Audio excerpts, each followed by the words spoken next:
மமாத்யதேவோ வடமூலவாசி கிருபாவிசேஷாத் கிருதசந்நிதானः ஓங்காரரூபாம் உபதிஷ்ய வித்யாம் ஆவித்யகத்வாந்தமபாகரோது. எங்கள் ஆச்சாரியாலை பற்றி அவருடைய குணாதிசயங்கள், அவருடைய ஸ்வபாவம் எல்லாத்தையும் சேர்த்து தான் அந்த ஒரு வரி விவேகினம் மகாபிரஜ்ஞம் தைரிய ஔதாரிய க்ஷமாநிதிம், இந்த ஒரு ஸ்லோகார்த்தத்தில் அவருடைய குணாதிசயங்கள் எல்லாம் அடங்கியிருக்கு.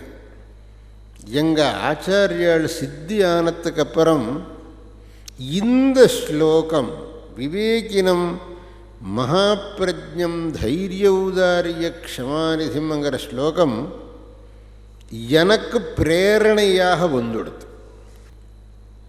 அதில் முதல்ல விவேகினம்ங்கிற ஒரு வார்த்தை இருக்கு. விவேகம் எப்படின்னு சொன்னால் எது நல்லது எது நல்லதில்லை என்கிறதை தீர்மானம் பண்ணக்கூடிய சக்தி. வருங்காலத்தில் எப்படி இருக்கும், அதுக்கு நாம் இப்போ என்ன அடி வைக்கணும் அங்கிறதை தீர்மானம் பண்ணக்கூடிய சக்தி. இந்த எல்லா விதமான சக்தியும் அவருக்கு இருந்தது. அதனால் அவருக்கு விவேகினம்ங்கிற வார்த்தை ரொம்ப பொருந்ததாக இருந்தது. அவர் எத்தனையோ தடவை பேசுகிற போது சொல்லிட்டு இருந்தார், சுவாமிகளை நாம் இன்னித்து பற்றி பேசப்படாது, 25 வருஷத்துக்கு அப்புறம் என்ன ஆகும் அதை பற்றி யோசித்து நாம் இன்னைக்கு ஒரு அடி வைக்கணும். இன்னைக்கு என்னாகும்ங்கிறது பிரச்சனை இல்லை, 25 வருஷத்துக்கு அப்புறம் என்னாகும் அதுக்கு வேண்டியதாக இருந்தால் இன்றைக்கி நாம் எந்த மாதிரி அடி வைக்கணும், இன்றைக்கி நாம் எப்படி அடி வச்சால் 25 வருஷத்துக்கு அப்புறம் நல்ல பலன் கிடைக்கும், அதை யோசித்து அடி வைக்கணும். நாம் இன்னும் எத்தனையோ வருஷங்களுக்கு அப்புறம் நல்லதாகணும்ங்கிறதுக்கு என்ன செய்யணும்ங்கிறதை ஜனங்களுக்கு சொல்லிக் கொடுக்கக்கூடிய நிலைமையில் இருக்கும். அப்பேற்பட்ட ஸ்திதியில் இருக்கக்கூடிய நாம் அதே மாதிரி யோசிக்கணும். அப்படி யோசித்து தான் நாம் ஒவ்வொரு அடி வைக்கணும்.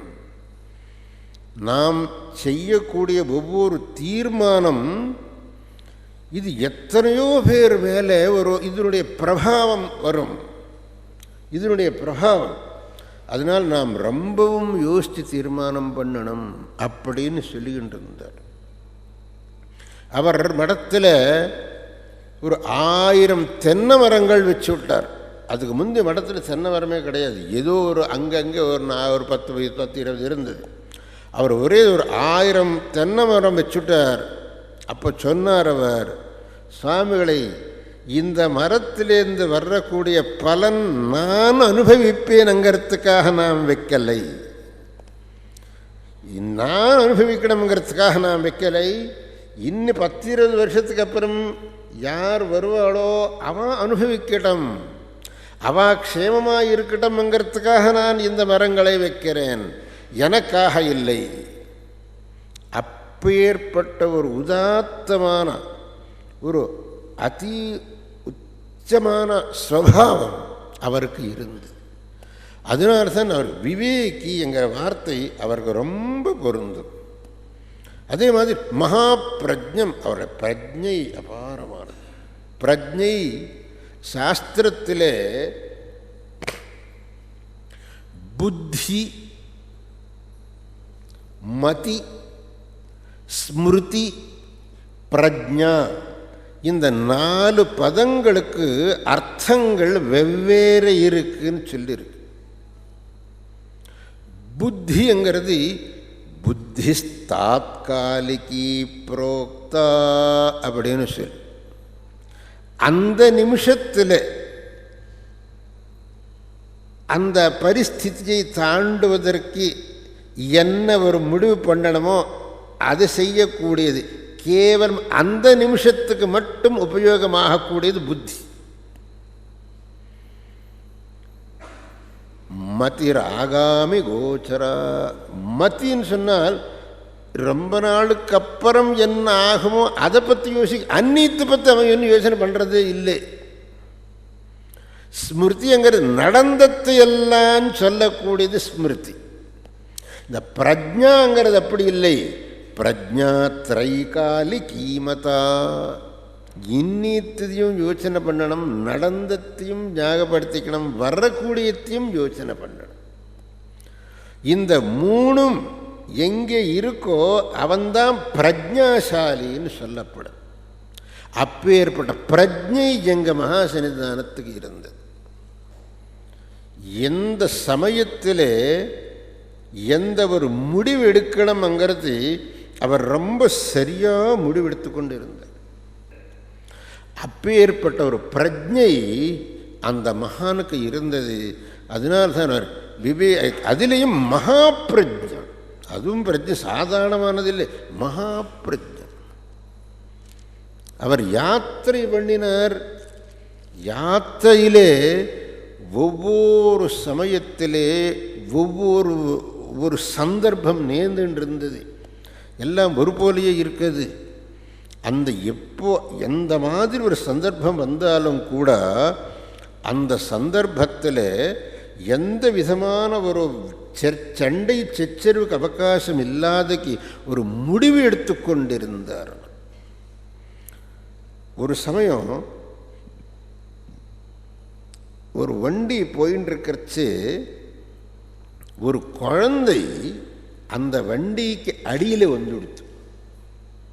1967 சமாச்சாரம். ஆனால் அந்த குழந்தையினுடைய அதிர்ஷ்டம் என்னன்னு கேட்டாக்கே, அந்த குழந்தை அந்த வண்டி 2 சக்கரங்களுக்கு நடுவில் வந்துடுத்து. அந்த குழந்தைக்கு ஒன்றும் ஆகலை.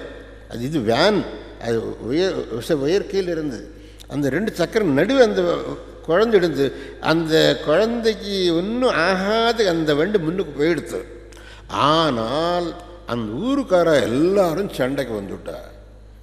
எங்கள் பையன் மேல் நீங்கள் வண்டி ஓட்டிட்டு அதில் நீ இறங்கடா, நீ இறங்கு, நீ எல்லாத்தையும் இறக்கி விட்டுவிட்டு நீங்கள் எல்லாம் இவ்வளவு கொடுக்கணும் அவ்வளவு கொடுக்கணும் அப்படின்னு சொல்லி அந்த சமயத்தில் மகா சந்நிதானம் தானாக வண்டியிலிருந்து இறங்கி வந்துட்டு, டேய் இந்த பார், இவன் எல்லாருக்கும் உடமஸ்தன் நான், எஜமானன் நான்.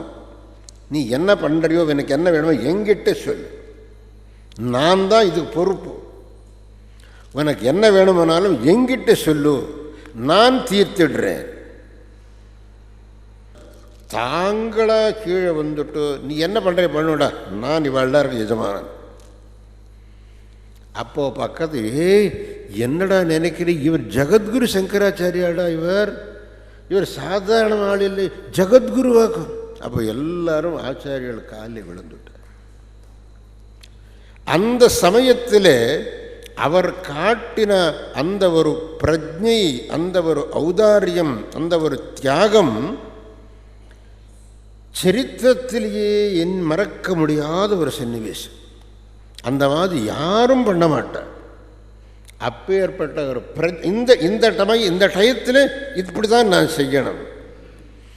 இந்த மாதிரி ஒரு சந்தர்ப்பங்களை சொல்கிறதாரு எத்தனையோ சொல்லலாம்.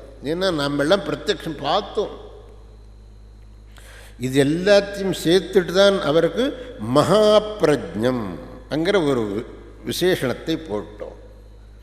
அவர் மகா விவேகி, மகா பிரஜாசாலி, தைரியம். அதான் இப்போ நான் சொன்னேன்னு, அந்த தைரியம், எவ்வளவு தைரியம். நீ என்ன பண்ணுற பண்ணுடா, என்ன பண்ணு, என்ன பண்ணுற பண்ணு, அந்த தைரியம். அப்புறம் ஔதாரியம். யாருக்காவது ஏதாவது உதவு பண்ணணுமானாக்கே முன்பின் பார்க்காதுக்கு கொடுத்துடுறாப்பா, கொடுத்துடும். இல்லை இவனை கொடுத்தா அப்புறம் நீ கொடுத்துடப்பா, அவன் கஷ்டத்தில் இருக்கான், அவனுக்கு சகாயம் பண்ணாதுக்கு வேறு எப்போ யாருக்கு பண்ணுறது? கஷ்டத்தில் இருக்கிறவங்க சகாயம் பண்ணினா அதுதான் உதவி. ஃபஸ்ட்டு இவனுக்கு சாப்பாடு போட்டால் அதுதான் சார்த்தகமாகும். வயிறு ரொம்பினவனுக்கு சாப்பாடு ஏன் வேணும்? வயிறு ரொம்பினவனுக்கு இன்னும் நாம் சாப்பாடு போண்டதில்லை, பைச்சவனுக்கு தான் சாப்பாடு போகணும். அதே மாதிரி கஷ்டத்தில் இருக்கிறவனுக்கு நான் முன்பன் பார்க்காததுக்கு அவனுக்கு உதவி பண்ணணும் அப்படிங்கிற ஒரு ஔதாரியம் அந்த மகான்கிட்ட இருந்தது. அதே மாதிரி க்ஷமாங்கிற ஒரு பொறுமை, அந்த பொறுமை அவர்கிட்ட இருந்த பொறுமையை வேறு எங்கேயும் நாம் பார்க்க. அதனால தைரியம், ஔதாரியம், க்ஷமா, இந்த மகான்கள்கிட்ட இருக்க வேண்டிய குணங்கள் பரிபூர்ணமாக அவர்கிட்ட இருந்தது. விவேகம்ங்கிறது அவர்கிட்ட பரிபூர்ணமாக இருந்தது. பிரஜைங்கிறது அவர்கிட்ட அசாதாரணமாக இருந்தது. இந்த எல்லா சத்குணங்களுக்கு ராசியாக இருந்தவர் அவர். அதனால் அவர் விவேகினம், மகாபிரஜம், தைரிய, ஔதாரிய, க்ஷமாநிதியம் அப்படின்னு சொன்னோம். இப்போ ஏற்பட்ட மகானான அபினவ வித்யாதீர்த்த மகாஸ்வாமிகள் நமக்கு குருவாக கிடைச்சாருங்கிறது நம்முடைய புண்ணிய விசேஷம்.